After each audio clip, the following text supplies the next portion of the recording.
Time for our final question on the show today. This one comes to us from Melina in Fayetteville. I have a Roth 401k through my work, and my employer offers a 3% match. I've been putting in enough money to get my match, but the fees are kind of high, 1.18% in parentheses there. Would it be better for me to get my match and then put the rest of my extra money in a brokerage account? Okay, Melina, thank you very much. We're glad that you're saving. We're glad that you have a Roth 401k component. We say oftentimes on this show the Roth IRA or the Roth 401k is oftentimes the most underutilized type of investment account there is, and it has great flexibility. We love it, so we're glad you're putting in. But we're considering here, Melina is considering maybe not putting in a whole lot because of fees. So let's kind of dive into that. The fees on the account, and is that important, John? Well, I don't think you should ever make a decision solely on the basis of fees. Now, obviously, you don't want to jump into something that has exorbitant fees into it, and we would not necessarily recommend that. But Melina quotes this as 1.18%. Scott, I don't know that 1.18 versus something else, 0.58, there is a cost to every investment. Let me say it that way. And I don't know that that's going to dramatically impact the outcome of your retirement as much as you may be going and putting this money in a brokerage account, subjecting the money to taxes because you're talking about an after-tax contribution. You're also talking about an after-tax contribution to the Roth. But here's the difference. The capital gains or the dividends that are paid on that brokerage account are taxable to you every year. The money that will come to you from the Roth IRA or the Roth 401k is 100% tax-free. Now, in retirement, that also makes a big difference because it affects how much of your Social Security is taxable. And that's a complex thought process, but just understand this simple equation. The more tax-free income you have from a Roth IRA, the less likely your Social Security is subject to a tax on as much as 85% of your Social Security amount. So we love the Roth IRA for that equation. Here's the other thing, Scott. I know how human nature is. And if you have this money in a non-qualified brokerage account, despite your best intentions, it's very likely that you're going to reach over and dip into that money at some point in time for some need that's going to come up because we know life happens. And Melina doesn't tell us her age, right? But if she's got a long time to go, then that just means clearly that there's a lot of time there for something to come up to cause her to go and reach and grab that money out of that brokerage account and then negatively affect the outcome that she's got in retirement. Yeah, bottom line here is the advantages of putting money into a Roth 401k or a Roth IRA far outweigh any 1.18% fee that Melina's talking about here. So I would put it in there. And you think about the amount you can get in there. She's kind of focused on the match.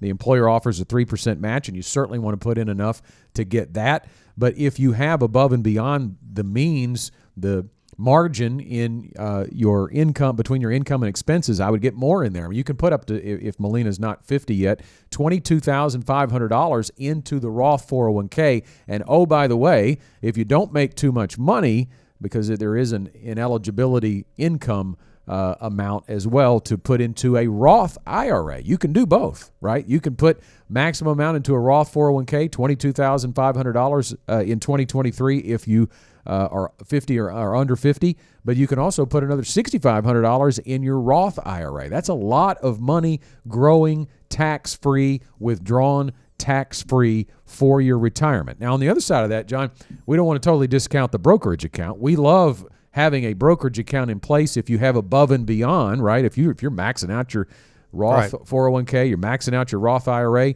and you want to retire early, you definitely need to be thinking about some non-qualified money.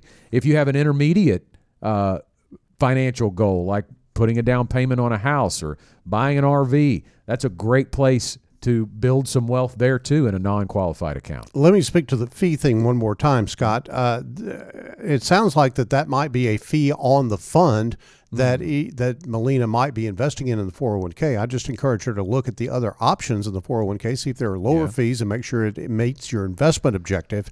But you have that option. You also have the option of lobbying your employer for getting a cheaper 401k plan, and just say, hey, look, you ought to take a look at this. And if you need some help with that, we actually can help in that area here at Gen Wealth as well. Yeah. So you think about all of these questions today, and John, they were, I think we delivered when we said at the beginning that they were going to be complex. They were very specific, but they were all kind of in a vacuum, right? All of our questions today kind of came to us in very specific, I'm doing this, should I do something different? And the reality is, and you're going to hear this week in and week out on the Get Ready for the Future show, you can't make a financial decision in a vacuum. We have to look at it from a holistic perspective, and that comes down to what are your goals, what is your purpose? And we said at the beginning of our show today, your purpose should be to discover, protect, and share true financial independence. Scott, I don't know that there's ever been a time, and I've been in this industry for over 30 years, I don't know that there's ever been a time,